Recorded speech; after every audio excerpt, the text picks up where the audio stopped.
విలక్షణమైన అభినయానికి మారుపేరుగా నిలిచారు doctor M Mohan Babu. ఆయన కెరీర్ గ్రాఫ్లో ఉవ్వెత్తున ఎగిసి ఉసూరుమని కూలిన కెరటాలు కనిపిస్తాయి. పలు ఎత్తులు పల్లాలు చూశారాయన. అసలు తెలుగునాట అలాంటి ఆటుపోట్లు మరో స్టార్కు ఎదురుకాలేదనే చెప్పొచ్చు. అన్నిటినీ చిరునవ్వుతో గెలుచుకుంటూ ముందుకు సాగారు మోహన్ బాబు. 500 పైచిలుకు చిత్రాలు నటించి ఈనాటికి నటించడానికి ఉత్సాహం ప్రదర్శిస్తూనే ఉన్నారాయన. ఆయన అభినయంలోని వైవిధ్యం తెలుగువారిని ఎప్పటికప్పుడు ఆకట్టుకుంటూనే ఉంది. చిత్తూరు జిల్లాలోని మోదుగుపాలెంలో ఓ సామాన్య మధ్యతరగతి కుటుంబంలో 1952 మార్చి 19న మోహన్ బాబు జన్మించారు. ఆయన తండ్రి ఓ పాఠశాల పంతులు. ఇంట్లో పెద్దవాడు మోహన్ బాబు. ఆయన అసలు పేరు మంచు భక్తవత్సలం నాయుడు. తమ్ముళ్ళు చెల్లెలు ఉన్నారు. తండ్రి సంపాదించే జీతంతోనే ఇల్లు గడవడం కష్టమని భావించారు. దాంతో +2 పాస్ కాగానే ఫిజికల్ ఎడ్యుకేషన్లో శిక్షణ తీసుకున్నారు. మద్రాసు వెళ్ళి అక్కడ ఓ పేరున్న ఉన్నత పాఠశాలలో పీఈడీగా పనిచేశారు. అక్కడ ఆయనను కుల వివక్ష కలిచివేసింది. ఆ సమయంలోనే భవిష్యత్తులో కులమన్న మాట లేకుండా ఉండే పాఠశాలలో పనిచేయాలని భావించారు. ఆ పాఠశాల నుండి బయటకు వచ్చాక సినిమా రంగంలో అవకాశాల కోసం ప్రయత్నించసాగారు. దర్శకుడు కావాలనుకున్నారు. కొందరు దర్శకుల వద్ద అసిస్టెంట్గా పనిచేశారు. కొన్ని సినిమాల్లో బిట్ రోల్స్లో కనిపించారు. అలా సాగుతున్న భక్తవత్సలం నాయుడు జీవితాన్ని దాసరి నారాయణరావు రూపొందించిన స్వర్గం నరకం చిత్రం మలుపు తిప్పింది.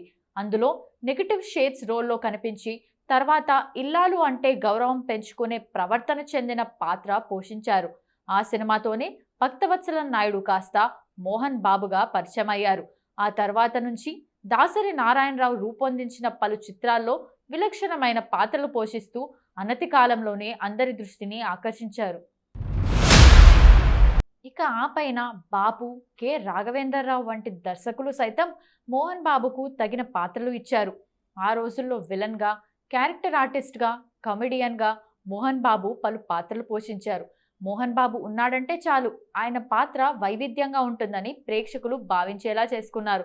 దాసరి నారాయణరావు తెరకెక్కించిన సర్దార్ పాపారాయుడులో మోహన్ బాబు పప్పారాయుడు అంటూ బ్రిటిష్ దొరగా కాసేపు కనిపించి సందడి చేశారు. మోహన్ బాబులోని విలక్షణతను గుర్తించిన ఆయన గురువు దాసరి నారాయణరావు కేటుగాడు చిత్రంతో హీరోని చేశారు.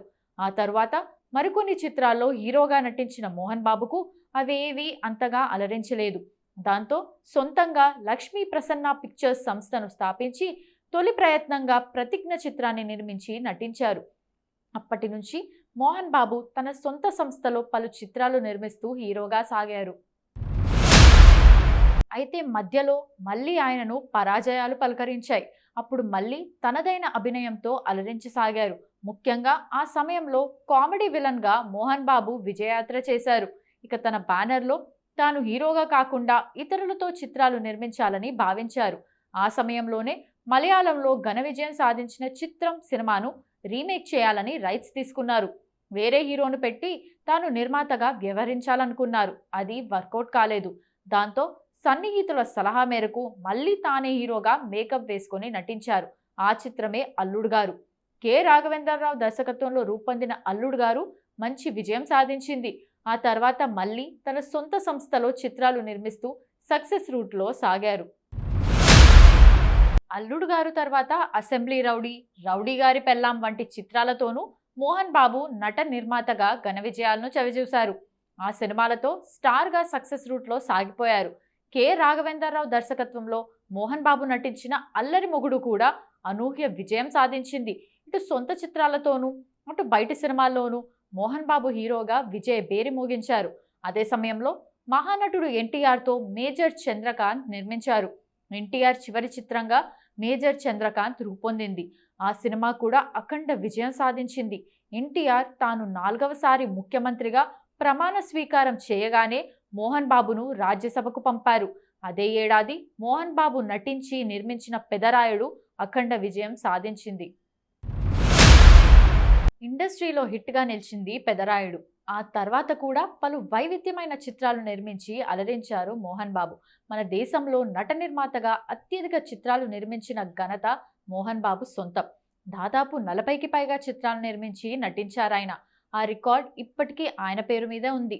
ఒక బడిపంతులు తనయునిగా, ఒకప్పుడు పాఠశాలలో పీఈడీగా పనిచేసిన అనుభవంతో మోహన్ బాబు శ్రీ విద్యానికేతన్ ఏర్పాటు చేశారు. తాను పనిచేసిన పాఠశాలలో కుల వివక్షకు గురైన మోహన్ బాబు తాను నెలకొల్పిన విద్యాలయంలో అలాంటి ప్రస్తావనే లేకుండా కుల మతాలకు అతీతంగా అందరినీ ఒకేలా చూసే ఆదర్శ విద్యాలయాన్ని నెలకొల్పారు. ఆ విద్యాలయం నేడు ఉన్నత విద్యలకు కూడా నెలవుగా మారింది. తెలుగు నేలపై అత్యుత్తమ విద్యాలయాల్లో ఒకటిగా వెలుగొందింది. కొందరు పేద విద్యార్థులకు తన పాఠశాలలో విద్యాదానం కూడా చేస్తున్నారాయన. మోహన్ బాబు సంతానం సైతం నటనకే అంకితమయ్యారని చెప్పవచ్చు. కూతురు మంచులక్ష్మి, తనయులు విష్ణు, మనోజ్ కూడా తండ్రి బాటలోనే పయనిస్తూ నటనలో రాణిస్తున్నారు. అలాగే తండ్రిలాగే తమ అభిరుచికి తగ్గ చిత్రాలకు నిర్మాతలుగా వ్యవహరిస్తున్నారు. మోహన్ బాబు ఎంచక్కా తన మనవడు మనవరాళ్లతో హాయిగా కాలక్షేపం చేస్తున్నారు. తన దరికి చేరిన విలక్షణమైన పాత్రలను మాత్రమే అంగీకరిస్తున్నారు. Mohan Babu Manchu Bhaktavatsala Naidu, Nataprapoorna, collection king, dialogue king, విలన్గా, హీరోగా, క్యారెక్టర్ నటుడిగా నటనలో వైవిధ్యాన్ని చూపిస్తూ విలక్షణ నటుడిగా తెలుగు ప్రేక్షకుల అభిమానం గెలుచుకున్న మోహన్ బాబు భక్తవత్సల నాయుడుగా చిత్తూరు జిల్లా మోదుగులపాలెం గ్రామంలో జన్మించారు. ఆయన ప్రాథమిక విద్య ఏర్పేడు, తిరుపతిలో సాగింది. ఆ తర్వాత మద్రాసులో ఫిజికల్ ఎడ్యుకేషన్లో పట్టభద్రులయ్యారు. చిన్నప్పటి నుండి నాటకాలపై ప్రత్యేక అభిమానం కలిగిన భక్తవత్సలం నటనపై ఆసక్తి పెంచుకున్నారు. నటుడు అవ్వాలనే కోరికను తన గ్రామంలోని వారితో అన్నప్పుడు వాళ్ళు ఆయన్ని నిరుత్సాహపరిచారు. కానీ ఆ మాటలను పట్టించుకోకుండా తన కళ నెరవేర్చుకోవడానికి చెన్నపట్నం చేరుకున్నారు. అక్కడ కొన్నాళ్ళు వైఎంసీఏ కాలేజీలో ఫిజికల్ ట్రైనీగా పనిచేశారు. కానీ నటుడు అవ్వాలనే కోరిక ఆయన్ని నిలకడగా నిలబడనీయక పరుగులెత్తిచ్చింది.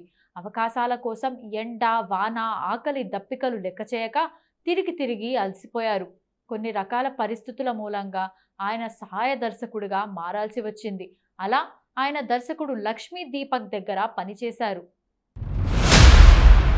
1975లో దాసరి నారాయణరావు గారు కొత్త నటీనటులతో తలపెట్టిన స్వర్గం నరకం చిత్రం కోసం జరిగిన ఆడిషన్లో భక్తవత్సలం దాసరి దృష్టిని ఆకర్షించి నటునిగా తొలి అవకాశం సంపాదించారు.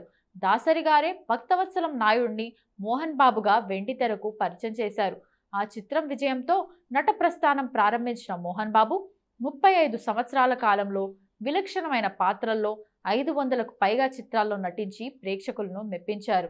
అందులోని 80 చిత్రాల్లో ప్రధాన భూమికను పోషించారు. 80వ దశకంలో విలన్గానే ఎక్కువ ఆకట్టుకున్న మోహన్ బాబు 1990వ దశకంలో పూర్తి స్థాయి హీరోగా ప్రేక్షకులకు దగ్గరయ్యారు. అల్లుడు గారితో సోలో హీరోగా నిలదొక్కున్న Mohan Babu assembly rowdy, rowdy గారి పెళ్ళాం, అల్లరి మొగుడు వంటి చిత్రాలతో కలెక్షన్ల మోత మోగించి కలెక్షన్ కింగ్ అనిపించుకున్నారు. ఇక రజనీకాంత్ అతిథి పాత్రలో మోహన్ బాబు ద్విపాత్రాభినయం చేసిన పెదరాయుడు అప్పటి వరకు ఉన్న అన్ని రికార్డులను తిరగరాసింది. నటునిగానే కాకుండా నిర్మాతగా కూడా మోహన్ బాబు గుర్తింపు పొందారు. నటుడిగా ఆయన సూపర్ హిట్ సినిమాలు అన్నీ తన సొంత బ్యానర్లోనే రావటం విశేషం. 1983లో శ్రీ లక్ష్మీ ప్రసన్న పిక్చర్స్ స్థాపించి ఇప్పటి వరకు 56 చిత్రాలను నిర్మించారు. మోహన్ బాబు 1992లో శ్రీ విద్యానికేతన్ ఎడ్యుకేషనల్ ట్రస్ట్ను స్థాపించడం ద్వారా విద్యారంగంలో సేవలు అందిస్తున్నారు. 1995లో ఎన్టీఆర్ ప్రోద్బలంతో రాజ్యసభ ఎంపీగా పనిచేశారు. ఆ మధ్య వచ్చిన సూర్య చిత్రం ఆకాశం నీ హద్దురాలో ఓ వైవిధ్యమైన పాత్ర ధరించి అలరించారు మోహన్ బాబు. ఈ మధ్య సన్ ఆఫ్ ఇండియాగాను జనం ముందుకు వచ్చారు.